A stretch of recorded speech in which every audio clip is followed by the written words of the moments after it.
Então, ficou aqui esses 40 dias. Esses 40 dias, Jesus com ele.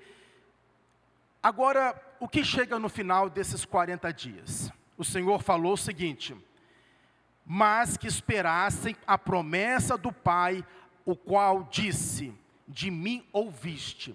Então essa promessa está lá em João capítulo 14, capítulo 16, onde ele promete o Espírito Santo. E ele vai repetir aqui, porque João, na verdade, batizou com água, mas vós sereis batizados com o Espírito Santo, não muito depois destes dias. Então Jesus aqui está falando agora do Espírito Santo que viria sobre eles. E agora, irmãos, eu vou começar a entrar no ponto que eu queria falar com os irmãos. Jesus está falando de um assunto de um reino espiritual. Jesus está falando aqui de uma autoridade que estaria dando para aqueles discípulos, e eu vou explicar por que era necessária essa autoridade.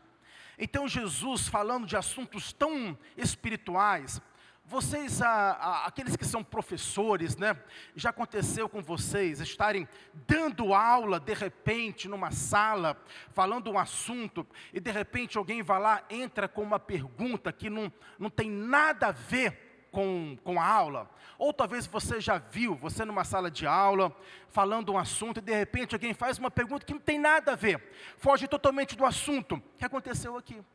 Jesus falando sobre o batismo com o Espírito Santo, sobre a promessa.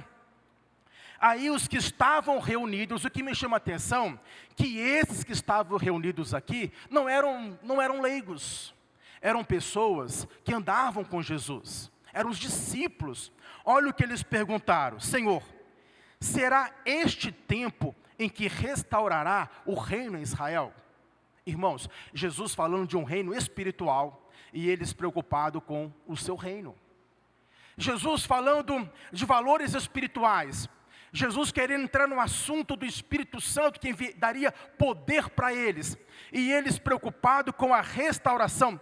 Eles fizeram uma interpretação errada da Bíblia. Errada. Eles fizeram uma ligação do Antigo Testamento e fizeram uma interpretação que a descida do Espírito Santo ali estaria associado à restauração de Israel naquele momento. Não teve nada a ver, foi uma interpretação errada. E eles estavam preocupados aqui, irmãos, eram com o quê? Eram com o seu reino, eram com suas vidas. E por que eu achei isso muito importante? Porque às vezes nós nos encontramos justamente assim. Irmãos, não são poucas as pessoas que vêm na igreja, embora a gente fala que o objetivo é adorar o Senhor, mas são muitas as pessoas que vêm na igreja pensando em si próprio, que vêm aqui na expectativa de buscar alguma coisa. Mas isto, se você veio assim, isso não é culto, porque o culto é entrega alguma coisa. A preocupação aqui é deles: você vai restituir Israel de volta? A preocupação deles era com a restituição. Quantos crentes, irmãos, também que têm essa preocupação com restituição? Queridos irmãos, o que Deus tem de restituir a nós? Nada, nada. A Bíblia diz em Efésios 2 que nós estávamos mortos nos nossos delitos e pecados. A nossa conta estava, irmãos, antes de conhecer Deus, não é zerada não, estava negativa. Negativa, não é zerada, negativa. O dia que vocês conheceram a Deus, o dia que Deus revelou a vocês, desde a queda de Adão, a conta nossa começou a ficar negativa. Moisés não conseguiu botar nossa conta positiva, Abraão não conseguiu, Elias não conseguiu, nem zerar, nenhum deles conseguiu zerar nossa conta. Estávamos com saldo completamente negativo.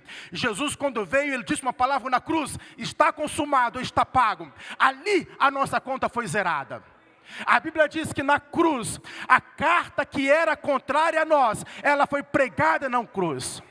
Nos olhos humanos, irmãos, era só Jesus que estava lá. Mas nos olhos espirituais, o diabo via isso. Além de Jesus, estava uma cédula contrária, aonde nós éramos devedores. E agora a única coisa que nós podemos dever é o amor, meus irmãos. Agora nenhuma condenação há, o apóstolo Paulo fala, agora nenhuma condenação há para aqueles que estão em Cristo Jesus. Nós, irmãos, agora o que o Senhor fez? Ele não apenas zerou a conta, não, mas Ele acabou dando crédito. Você olha, por exemplo, para Efésios capítulo 1, que vai dizer o seguinte, versículo 3, bendito Deus, o Pai de nosso Senhor e Salvador, Jesus Cristo, que nos abençoou com toda a sorte de bênçãos espirituais em Cristo Jesus. Olha só, Ele te deu a redenção, Ele te deu o penhor do Espírito, Ele te deu a vida eterna, Ele te encheu com o Espírito Santo, Ele te deu graça, Ele te fez uma nova criatura. Você quer ver? Pega uma foto tua quando não era crente e coloca assim, e uma foto agora quando você é crente. Embora você está mais velho hoje, mas eu digo para você, você é mais bonito agora, porque quando Jesus entrou na tua vida, Ele transformou a tua vida, meus irmãos. Pega uma foto de uma pessoa que andou na crente, uma garrafa de cerveja, embriagado, e compare agora para ver aonde ele está mais bonito. Ele pode estar com 80 anos e antes com 50, mas ele parece mais novo agora, meus irmãos. Até nisso, você vê o poder do Evangelho. Então, o que Deus nos deve? Como é que você vai num lugar buscando restituição? Como é que você vai procurar uma igreja aí com a placa, restituir o quê, meus irmãos? O que você tinha para Deus restituir você? O que você tinha para Deus, só se foi restituir a morte para você? Não tem nada, você não tinha hábito, sua conta estava zerada. Mas hoje você tem o Espírito Santo, então irmãos, não existe mais isso. Hoje você tem o Espírito Santo, esta graça é suficiente. Então Jesus aqui, falando de assuntos espirituais, Ele dizendo, quando o Senhor vai restituir o reino a Israel? Jesus falando de uma restituição, Jesus falando de um outro assunto, irmãos.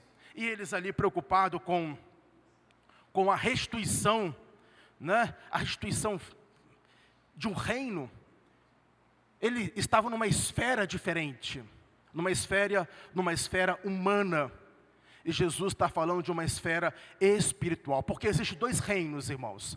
Ainda neste mundo, existe o reino humano e existe o reino espiritual.